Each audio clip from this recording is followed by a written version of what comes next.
It's pretty wild to think that right now, as we're talking, our immune systems are probably fighting off cancer cells. Like, Yeah. it's happening all the time. We just don't realize it. Right.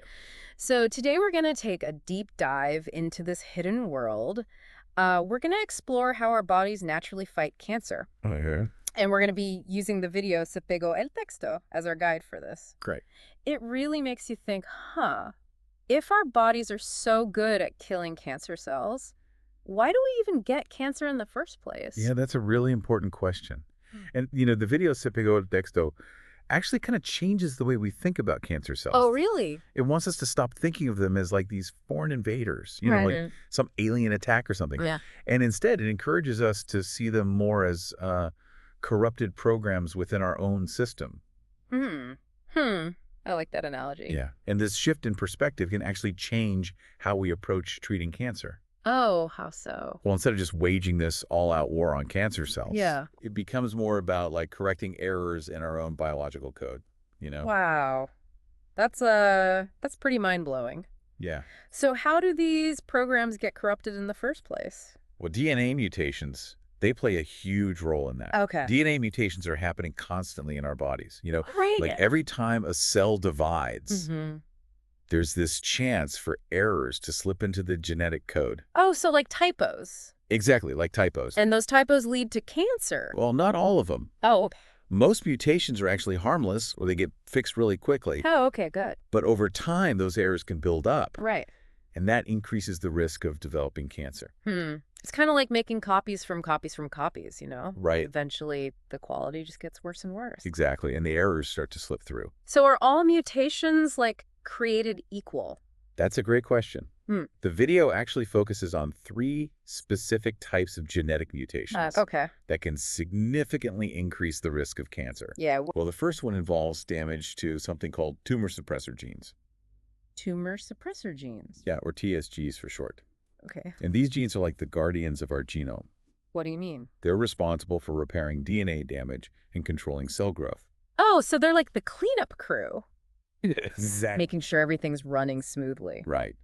But when TSGs are mutated, Yeah. they can't do their job anymore. Oh, no. So damaged cells, they can just proliferate unchecked. So it's like losing the brakes on cell division? Precisely. That's terrifying. It is. And then there are these things called oncogenes. Oncogenes. Yeah, and these are really interesting Okay, why? because they're actually essential during fetal development. So they're good. Yeah, they promote rapid cell growth so the fetus can develop properly. Gotcha. But the problem is, Yeah. sometimes these genes can get reactivated later in life, Oh, no. and that leads to uncontrolled cell proliferation. So it's like hitting the gas pedal when you're already speeding. Wow. Okay, so we got TSGs and oncogenes, Right. and there's another type of mutation, right? Yeah, the video also talks about mutations that affect the cell's self-destruct mechanism. Oh, like a kill switch. Yeah, basically. Yeah. It's called apoptosis. Apoptosis. Yeah, it's a process that gets rid of damaged or dangerous cells. Okay, so it's like a built-in safety feature. Right. But when that mechanism is messed up, Mm-hmm. cells that should self-destruct, they can just keep living and replicating. And that can lead to cancer. Exactly. So much can go wrong at the cellular level. Yeah, it's a lot to keep track of. But luckily, we have our immune system constantly working Right. to find and destroy these potentially cancerous cells. Exactly. But what I find fascinating is how the immune system actually identifies these corrupted cells. Yeah, that's where things get really cool. Yeah. The immune system uses these things called MHC class I molecules. MHC class I molecules, what are those? They're basically like display windows on the surface of every cell. And these windows showcase the proteins that are being produced inside the cell. So it's like each cell has a little sign that says, what I made today. Uh-huh, sort of. And the immune system is like walking around checking for anything suspicious. Cool. But how does it know what's suspicious? Well, the immune system has these specialized T cells. T cells. Yeah, and each one is trained to recognize specific protein fragments. So they're like little detectives looking for clues. Exactly. And if they find a clue. If a T cell finds a protein fragment that it recognizes as non-self or dangerous, Yeah.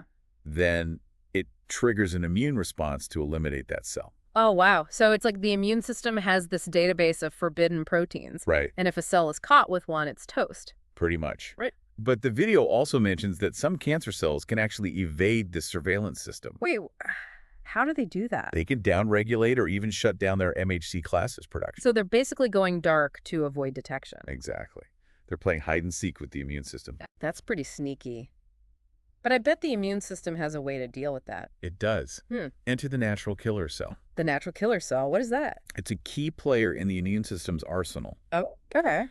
Unlike T cells that look for specific protein fragments, natural killer cells are constantly on the lookout for cells that lack that MHC display window. So they're like, if you're not showing me what you're making, I'm assuming you're up to no good. Exactly. They're always suspicious. So even healthy cells need to prove they're not a threat. That's right.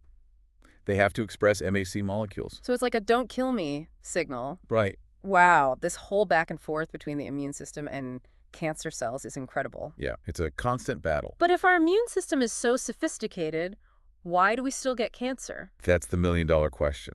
And it's something that Big-Oil Texo really highlights. Okay. Cancer cells, they're incredibly adaptable. Meaning? They're constantly evolving, mutating, finding new ways to evade the immune system. So it's like an arms race?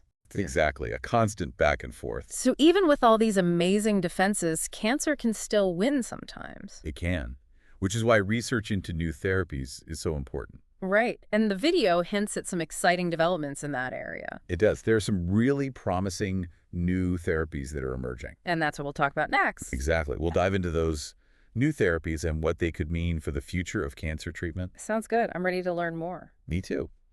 So these new therapies, they're really moving beyond the traditional approaches, you know? Yeah, like chemo and radiation. Right. Those can have some pretty nasty side effects. Yeah, for sure. So these new therapies, they're focusing on empowering the immune system Oh, to target cancer cells more precisely and effectively. So it's less about like just wiping everything out. Exactly. It's more like a targeted strike.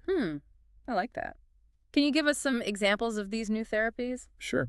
One of the most promising areas is cancer vaccines. Cancer vaccines. Yeah. So like the flu shot, but for cancer? Well, not exactly. Oh, okay. How are they different? Traditional vaccines, they prevent diseases, right? But these therapeutic cancer vaccines, Yeah. they're designed to train the immune system to recognize and attack existing cancer cells. Oh, wow. So it's like teaching your body how to fight the cancer it already has. Exactly. It's like giving your immune system a crash course in cancer recognition. That's really cool. But how do they actually work? Well, they work by introducing cancer-associated antigens to the immune system. Antigens. Yeah, they're like markers on the surface of cancer cells. Okay. And these antigens act like wanted posters. Wanted posters. Yeah, they alert the immune system to the presence of cancer cells. So it's like giving the immune system a mugshot of the enemy and saying, go get him. Pretty much. And then the immune system, armed with this new information, Yeah. it can mount a targeted attack against the cancer cells. Wow, that's incredible. The video also mentioned something about engineered T cells. Oh yeah, engineered T cells. Those are another exciting development. Okay, what are those? Well, T cells, remember? Uh-huh. Those are the detectives. Exactly. They're key players in the immune system's defense. Right. But sometimes they need a little boost. To fight cancer. Right. So researchers have figured out how to genetically modify T cells. You mean like supercharge them? Exactly. And make them better cancer fighters? Exactly. That sounds like science fiction. It kind of is. One approach is to equip T cells with something called chimeric antigen receptors. Chimeric antigen receptors. Yeah, CAR-TARs for short. CAR T cells, I've heard of those. Yeah, those are the ones. And these CARs act like homing devices. Honing devices. Yeah, they guide the engineered T cells directly to the cancer cells. Wow, so they know exactly where to go. Pretty much. They're like little guided missiles. That's incredible. And the video even mentioned engineered natural killer cells. Oh yeah, those are pretty cool too. What did they do? Though they're similar to engineered T cells Okay. in that they're modified to be even more potent at killing cancer cells. Remember, natural killer cells are already good at recognizing and destroying cells that are hiding. Right, the ones without the MHC display window. Exactly. So by engineering them to be even more powerful, researchers hope to create even more formidable weapons against cancer. Wow. It's like we're entering a whole new era of cancer treatment. I think we are. It's really exciting. It is. It's also a little bit daunting, you know? Yeah, I get that. There are definitely ethical considerations that we need to think about, For sure. but the potential benefits are undeniable, you know? Totally. These new therapies could be a game changer for so many people. They could.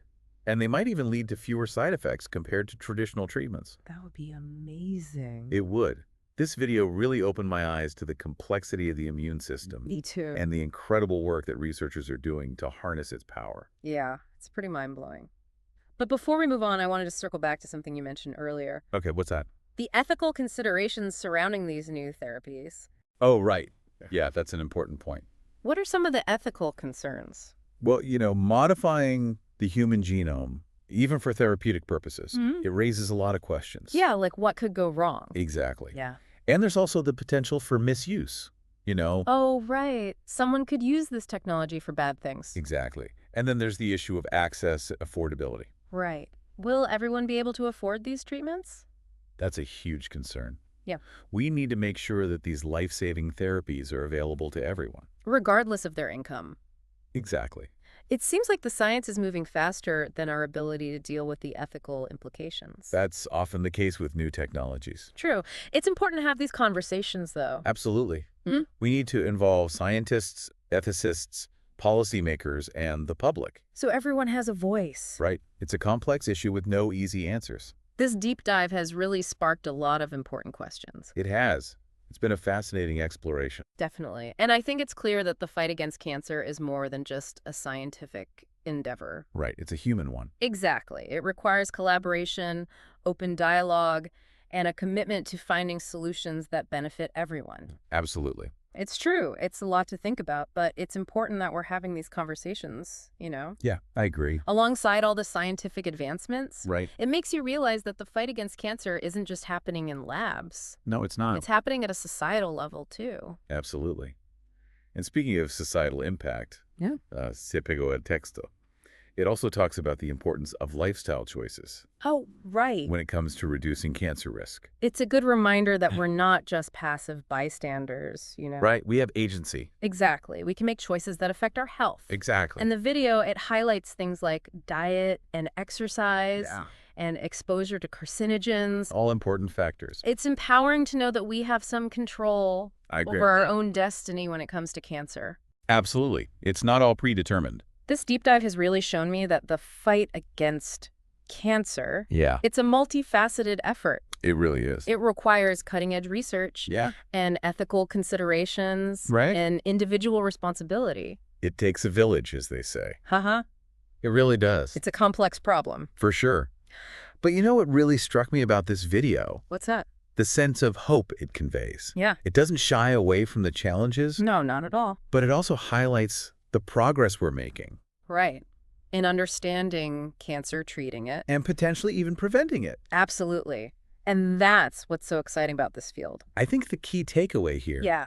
that knowledge is power. Couldn't agree more. The more we understand about cancer, Yeah. the better equipped we are to make good decisions. About our health. Exactly. Yeah. And to support research. Yes. And to advocate for better policies. Absolutely. So for you, our listener, Yeah. I hope this deep dive has given you a new appreciation for your own body Right. and for the constant battle it's fighting. Against those rogue cells. And for the amazing scientists who are working to find a cure. They're doing incredible work. And I hope you feel a sense of optimism. Yes. Because even though the war against cancer isn't over, Yeah. we are making progress. We've come a long way from the days when a cancer diagnosis was a death sentence. That's for sure. We've explored so much in this deep dive. Yeah, from tiny DNA mutations to cutting-edge therapies. And everything in between. It's been a fascinating journey. And I encourage you to keep learning about this topic. Yes, stay curious. Because the fight against cancer, Yeah, it's a collective effort. we all have a role to play. So stay informed. Make healthy choices Support research. and never give up hope. Thanks for joining us on this deep dive. It's been a pleasure. Until next time, stay curious Stay informed. and stay well.